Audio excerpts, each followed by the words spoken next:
Bonjour à tous et bienvenue pour cette nouvelle vidéo. Être un vagabond, ça n'a jamais vraiment été bien vu. Il faut savoir d'ailleurs que dans de nombreux pays, le vagabondage était un délit, qui pouvait être réprimé par de la prison. En France par exemple, ce n'est qu'en 1992 qu'une loi a abrogé les articles qui condamnaient le vagabondage, de 3 à 6 mois de prison. Qu'est-ce que vous dites?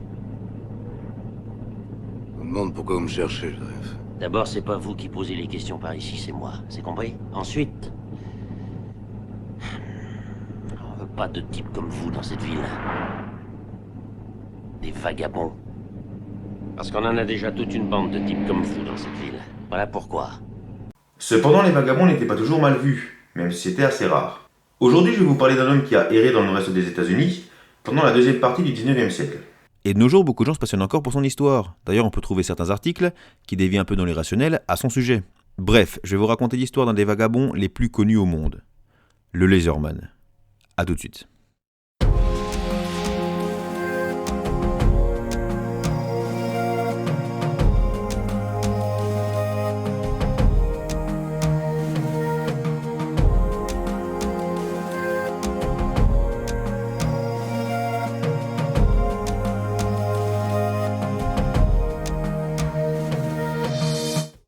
On est en 1870 lorsqu'un premier article va parler d'un homme plutôt étrange, s'habillant d'une curieuse tenue.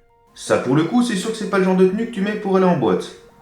Elle était composée d'un chapeau, d'une écharpe, d'une espèce de salopette, de sabots de bois et tout ça accompagné d'un sac à dos, qui étaient tous confectionnés ou recouverts de cuir fait à la main. D'où son surnom de Laserman.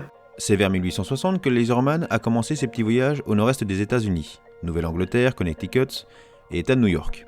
Il réalisait quasiment les mêmes trajets aller-retour et à force de répéter les voyages, les gens commençaient à le connaître et à s'intéresser à lui. C'est pour ça que beaucoup pensaient qu'il était français ou québécois. D'ailleurs, certaines rumeurs disaient qu'il venait de Picardie, en France.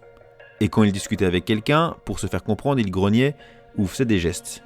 Les gens qui le côtoyaient lui donnaient de la nourriture, lui proposaient même parfois de rentrer chez eux, mais il préférait manger sur le pas de la porte. Et d'après leur dire, il ne demandait jamais rien et ne mendiait pas, il vivait seulement du don des gens. Mais ce qui est assez étrange, c'est que lorsque des gens essaient d'en savoir un peu plus sur lui et sur son passé, eh bien il mettait un terme à la conversation et partait comme s'il n'avait pas envie d'évoquer le sujet. Quant aux endroits où il passait ses nuits, c'était la plupart du temps dans des grottes ou des renfoncements rocheux, où il y faisait un feu pour se réchauffer. Il n'oubliait jamais de préparer un tas de bois avant de partir, pour qu'à son retour, tout soit prêt pour un nouveau feu. Il allait aussi parfois faire des petites emplettes dans des boutiques, l'une d'elles avait même enregistré une de ses commandes.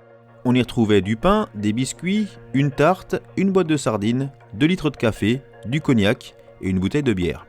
Cependant, on ne sait pas trop comment il faisait pour avoir de l'argent, même s'il y a de grandes chances pour que ce soit les gens qu'il côtoyait et qui avaient de l'affection pour lui, qui lui en donnaient. N'empêche que contrairement à d'autres vagabonds, le Laserman fascinait beaucoup, et les journaux aimaient faire des articles sur lui. Un journal qui avait reconstitué son chemin grâce aux villes où il passait, on avait déduit que sa petite balade faisait un peu moins de 600 km, qu'il réalisait en environ 35 jours. Ça impose quand même un peu le respect, surtout que son équipement faisait quelques dizaines de kilos. À cette époque, le vagabondage était considéré aux États-Unis aussi comme un délit. Et certaines villes où il passait avaient adopté des ordonnances qui l'exemptaient de cette loi.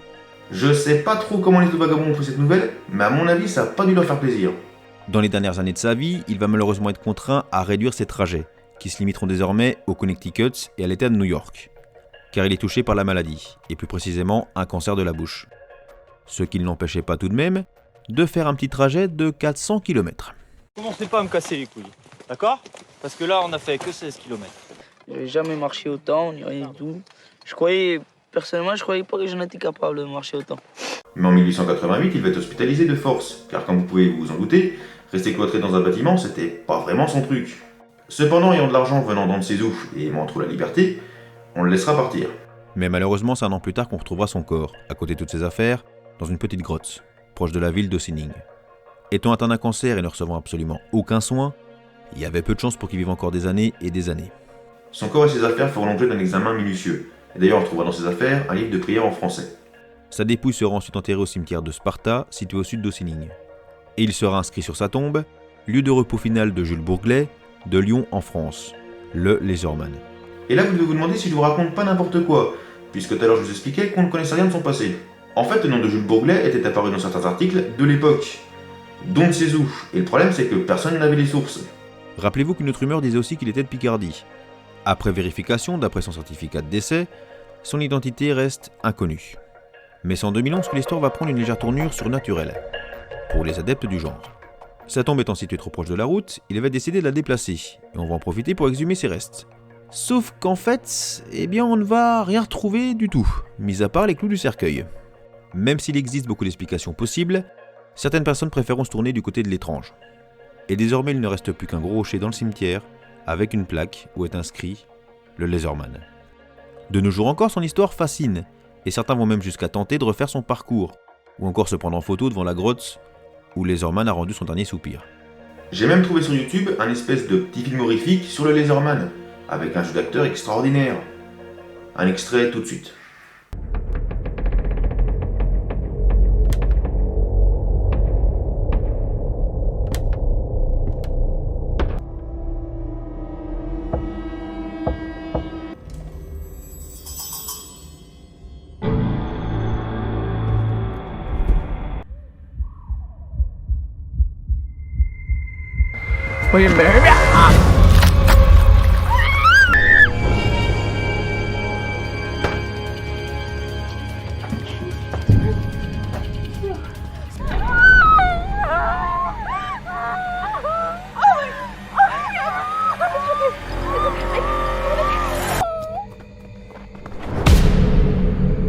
Ça, c'est de la chute.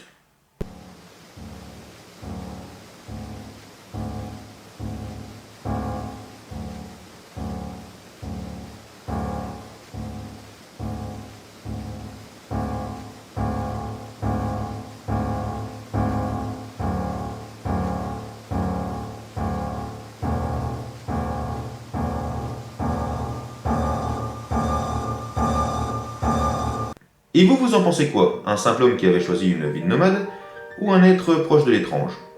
Franchement, quand on regarde ces photos pour la première fois, il ferait presque peur. Mais quand on connaît son histoire et qu'on les regarde de nouveau, cette fois, on ressentirait presque de la compassion pour cet homme. Du moins, c'est l'effet que ça m'a fait. Peut-être pas vous. Bref, sur ces belles paroles, je vous fais tout plein de bisous. Partagez, abonnez-vous, likez, si vous avez aimé. À la plus. So this is the old Leatherman's Cave in Clinton, which I just found. If you go inside, you can see it's not particularly large.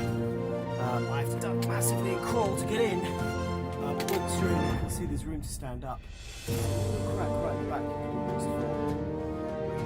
So if you come back a little bit on the right here, you can see gardens where you probably have had a fire at the front of the cave. So not his biggest cave.